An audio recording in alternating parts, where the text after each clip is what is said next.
Hey everyone! My main goal for this short tutorial consists of three things. One is to aptly give you suggestions on how you can perform the handstand push-up.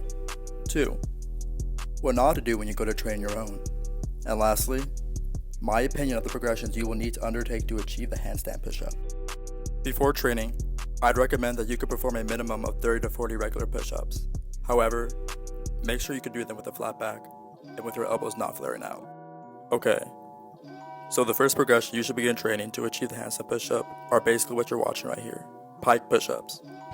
For your first time training, start with your feet as close to the point where you would essentially be flat-footed on the ground. Your goal while working these is to increase the amount of range of motion while aiming for 10 repetitions. You want to have a flat back and look at your feet for every repetition. This is going to start developing the feeling of how it will soon feel to hold an actual, correct handstand push-up. This exercise will be the starting foundation for your handstand push-up, so take it seriously.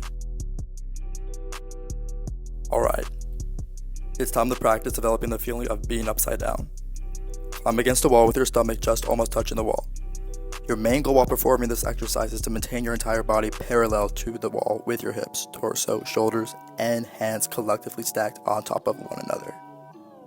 If any of these are not aligned, you will notice your body start to banana away from the wall, as you can see here.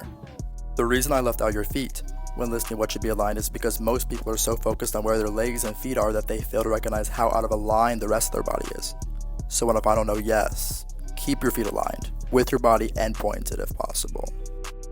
After practicing pike push-ups and handstand wall holds for some time, I'd recommend handstand push-ups against the wall. However, make sure you can do at least 10 to 15 pike push-ups and have a sense of the correct balancing mechanics of the handstand before moving on to this progression. I definitely would hold off on attempting a freestanding handstand push-up until you could at least do 8 to 12 of these push-ups. Go ahead and start trying to hold a freestanding handstand. The easiest way to do this is to kick up to the point of balance. However, this balance point is only attainable if you are properly stacking your hips, torso, shoulders, and hands. What you don't want to be doing when practicing is aggressively kicking up with a trivial amount of control. I can't stress this enough. Control and body awareness is paramount while practicing this movement. Your intuition of how this balanced and stacked position feels will become apparent when you align everything I listed correctly. After you get balanced, try to attempt a straddle handstand push-up, just like I'm doing here.